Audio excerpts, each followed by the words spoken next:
Very, very special man. His life changed March of 2012. He was running a Pro Mod car in Steele, Alabama. Paul went through the traffic, turned immediately right, hit concrete, destroyed the car, broke him all up, punctured his lung, arms, elbows. They took him to UAB, induced him in a coma for 2 or 3 weeks. Coma 2 weeks. So when they brought him out of the coma, he was blind, snapped both his optic nerves. But that didn't slow Dan down. He's a racer. He's a good person. He built this bike behind us to go to Bonneville. He broke the record for a blind man in Bonneville. And I'll let you tell him about what all he's doing now. And he's going to be the first man blind to unassist on the Corvette at 220 miles an hour. We hope. Dan Parker.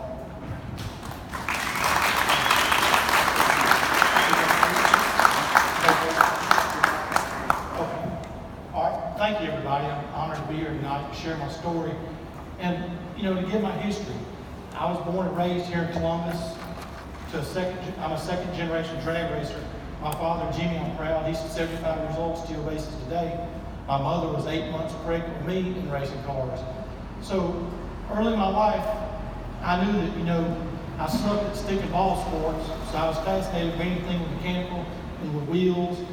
I was 8 years old the first time I went down the drag strip at Think City on my mini bike, and later started racing cars.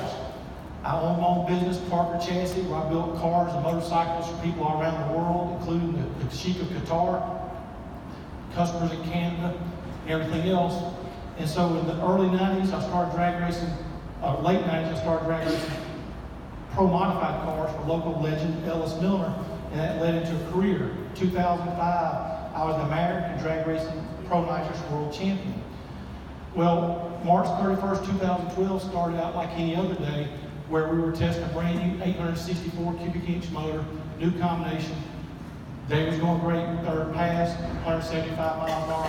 The car took a hard right turn into the wall, and like Max said, it completely cut the car in half. There was no motor, transmission, firewall, anything. And I would wait 2 weeks later from an induced coma to find out that I was totally blind for the rest of my life.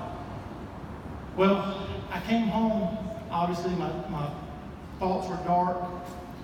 Mysteriously, my family and everybody, all my guns disappeared. They knew I was going to cash my own check. And I was determined I was too. It wasn't a matter of if it was going to happen, it was when. So my thoughts went from creativity of how I was designing cars and custom motorcycles and everything else to, when and how I was going to cash that check. And so one day, I was thinking about my brother who passed away in 2009 that shared a story with me about some guys from France built a motorcycle, a 50cc bike. They took it apart in their luggage, took it to the Bonneville Salt Flats, reassembled it, and they each set a record with and without sidecar, with and without fairing. And I went to sleep that night with just thinking of my brother. Well, in the middle of the night, I had a dream that I could race the Bonneville Salt Flats. All I had to do was go straight. How tough could that be? And, so I woke up about 2 o'clock in the morning from that dream. I never went back to sleep. So my girlfriend Jennifer woke up. I told her, I said, I know what I'm going to do. I got a plan. I have a mission now. And so I told her I was going to be the first blind man to race at Bonneville Salt Flats. And she said, okay. So that gave me a purpose. Smokey Unit's wife gave him a plaque one time that said, a man without a problem to solve is out of the game. We all have to have a purpose. We have to have a goal. We have to have a reason to keep on living. And that motorcycle gave me that reason. So I had no money. I lost my business. Didn't know how I was going to keep food on the table. But I was blessed with a lot of people that would come and volunteer, work on the motorcycle. I bent every tube. I machined every part. And people would come and wheel for me on the bike. And I had no idea within 10 months it would be running. I had the motorcycle 75% finished before I even had the permission to race it. I just was going to worry about that little detail down the road. And because I had no idea that it would come together in 10 months. So with 3 weeks left to go for the Bonneville, the Bub Motorcycle Speed Trial at that time in 2013, me and Ronnie Wilson, that's a member here somewhere, we all loaded up. We went to North Alabama, tested the motorcycle, and I use a guidance system that a friend of mine at Boeing Engineering, at Boeing Phantom Works designed for me, that uses GPS to go, to plot the course. As soon as I go 1 foot right or left, it gives me a tone that that ear. The tone increases as I go further off center line. So not only was I become the first blind man to race the automotive salt flats, I was the first blind man ever in the world history to race with no human assistance. So we tested the guidance system with 3 weeks to go, had some problems, came back, Patrick regrouped, reprogrammed the whole deal. We went back the next week, tested it. The first time under power, I made it all the way down the runway in North Alabama. I only probably went 25 miles an hour, but to me that was huge. Here I am, back riding a motorcycle without human assistance. So we took off across the country. In 2013, I became the first blind man to successfully race the salt flats. We returned in 2014 to set my FIM class record, 100% unassisted by any human, and it was a true class record with no exemptions for blindness. There's no asterisks, there's no special exemptions, nothing. And so that, fulfilled that goal. So I came back home and I attended the Louisiana Center for the Blind for 9 months, learned cane travel, computer skills, etc. And when I came back from there, I had to have another project. So now I'm building a land speed Corvette to become the world's fastest blind man with a goal of 210 miles an hour.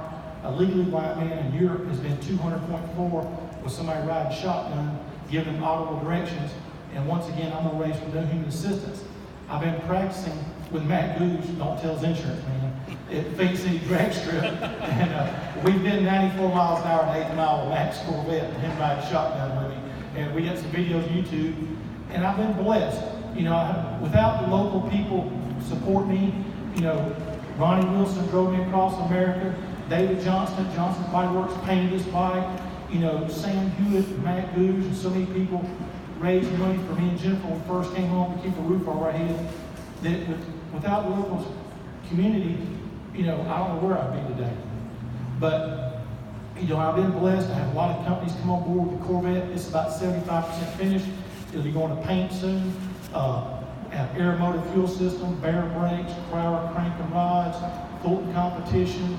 I've just Ride Tech, coilovers. I've been just blessed to have all these companies that believe in me and have helped me continue on with my projects and path in life.